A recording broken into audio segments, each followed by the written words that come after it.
Hello, friends. It's Lisa, and I'm back today to talk about labeling and blending foam storage for distress oxide inks and regular distress inks if you have the full pads, as well as the mini archival ink cubes. So I know I did a video similar to this a few months ago, but my house burned down and so I'm having to redo it, and I did it differently this time. So the first thing I do is take some paper, and this is going to be whatever paper you're going to use with this medium the most. And so I took some white cardstock and put it through my Xyron machine. Now, next I'm going to cut off two sides so that when I put it on my Cricut mat, it hits up to the corner. You'll see that in a minute. So pretty simple actually. I do use my rollery thing to really press the paper down onto the adhesive because the Xyron adhesive has a tendency to stick to the sheet that it's supposed to come off of, and it can kind of mess it up. So I want it to work really well, and that happens with pressure. So just adding that little bit of pressure makes it really easy to just pull cleanly off. Now here is where I'm adding it to my Cricut mat, and it's super simple. You just stick it on there and press it down. I also use my rollery thing here to really stick it to my mat. I kind of need new mats. They're also money I don't really want to spend, so I just press it down with this roller and it works. Now, what we're going to do is go into the canvas, Cricut canvas, whatever, and create the sizes for these labels. Now for the Distress ink and Distress Oxide full-size pads, what you're going to want is 4 2 by 0.375 inch strips. And I just know that. I measured it. That's the perfect amount. It gives you just enough wiggle room left and right and up and down. As well for the archival mini ink pads, you're going to want two 1.5 by 0.3 inches and two 1 by 0.3 inches. Since those are rectangular, you need two different sizes. I guess you could do the smaller one and just have 4 of those, but I went with 2 different sizes. It's not a big deal. The next thing you're going to want to do is get where all 4 of those strips are attached together. You're going to want to attach, not group, because if you group them, they'll still cut out all funky, but if you attach them, then they'll cut out in 4, like in a square with all 4 of them. That's what you want.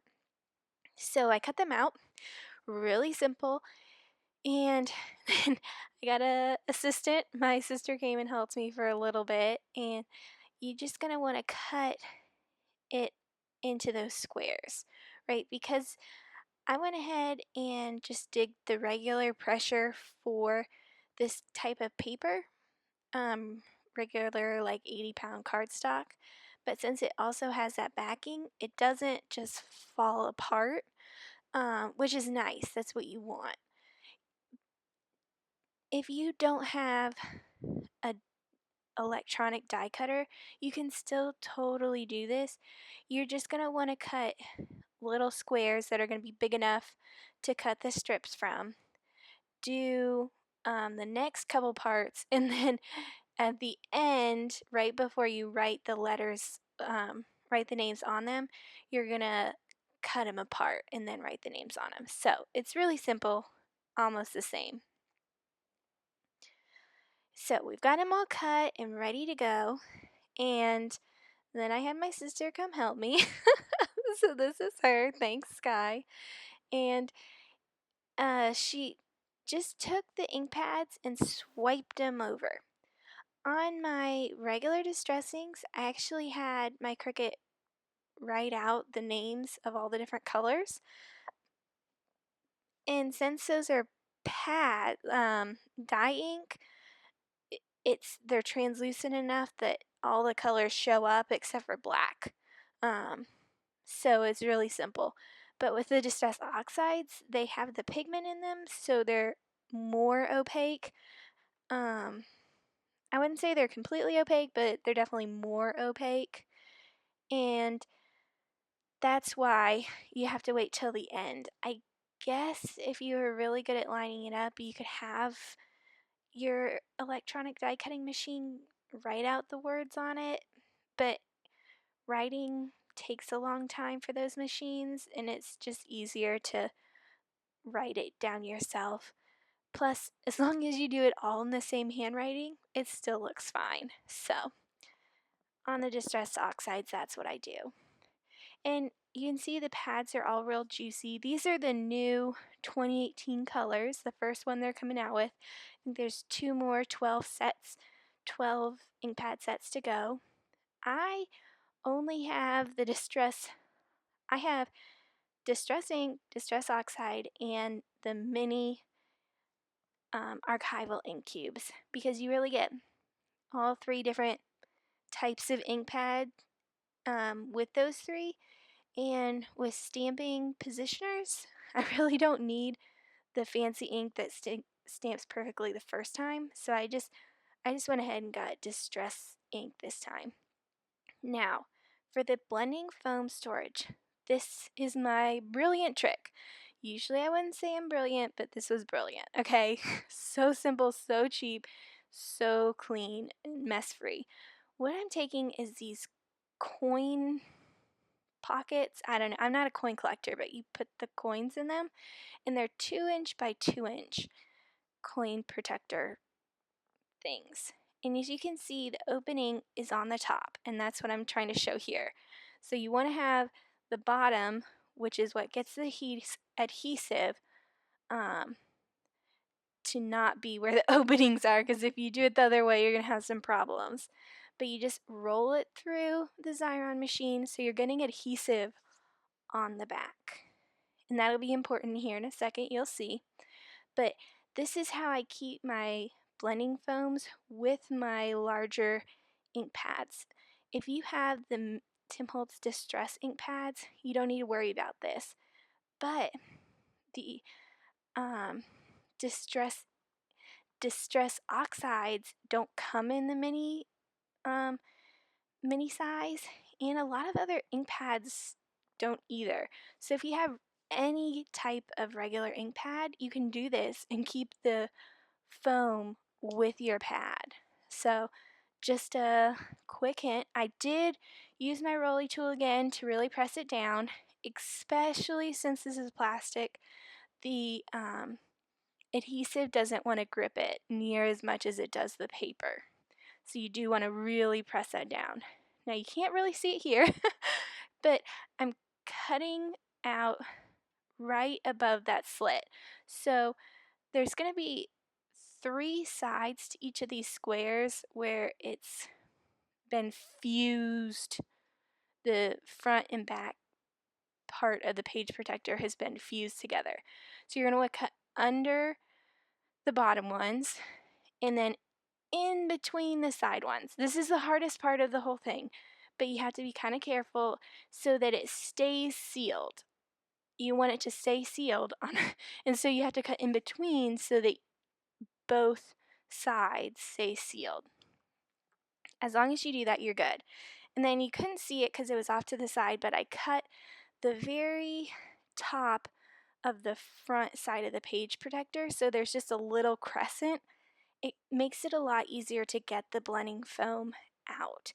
And as you can see there, the little crescent inside helps.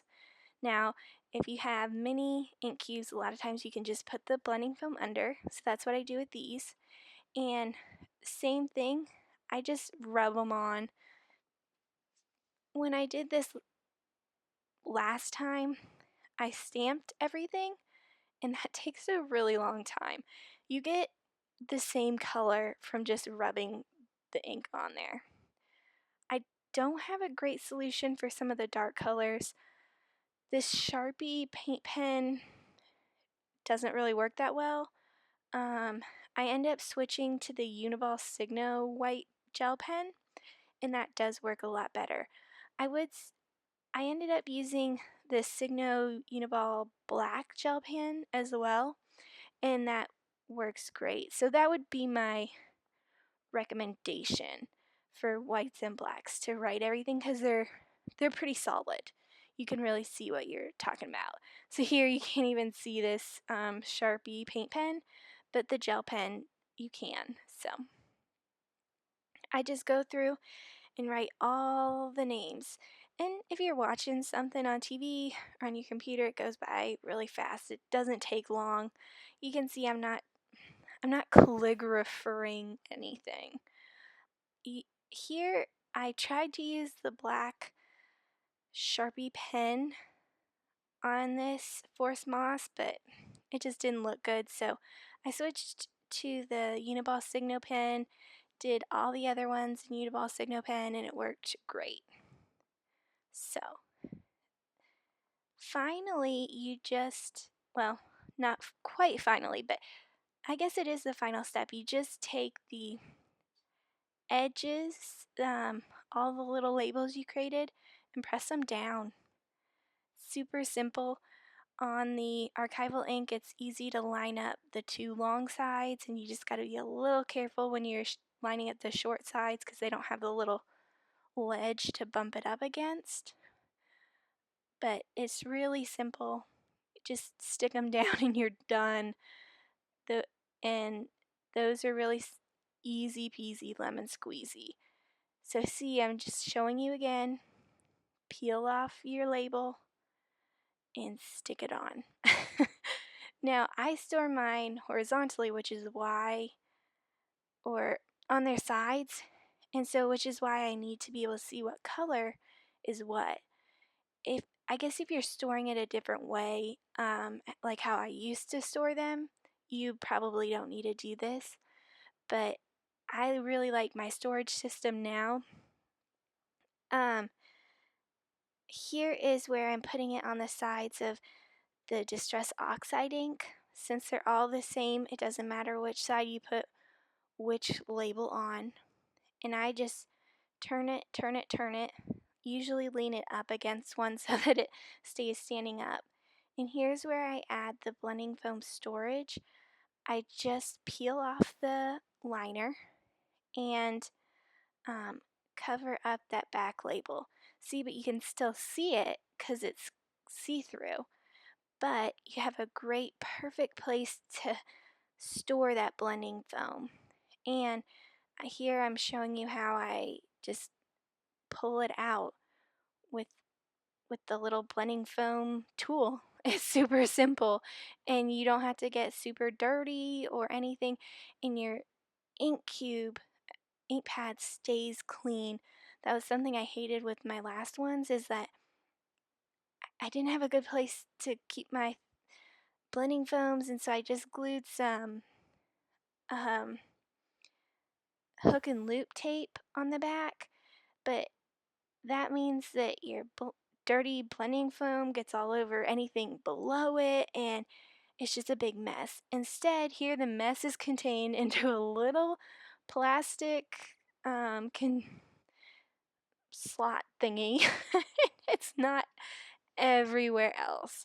So that's how I do the ink blending foam storage as well as labeling. I find it super simple, and it just works. That's sometimes it doesn't work, but this works. So here I'm doing the bundled sage, and you can see this is a really pretty color. I was a little unsure when these colors came out. When he was like, "Oh, these are the next colors coming," I was like, But when I got them home and we started swatching them, I was like, "Oh wow, those are really pretty colors." Now, I love the whole Distress line. I really like the range of colors, which is the reason why I chose to go with these inks as opposed to getting a set of any other inks. Not that they aren't great. I've had decent luck with others. The regular distress ink doesn't stamp super well, but if you have the stamp positioner, you can just re-stamp it. So I love doing all the other techniques though. I don't actually stamp with these inks a whole lot. So here's my cubes or my ink pads in their storage, and that's really it. Thanks so much and have a wonderful day.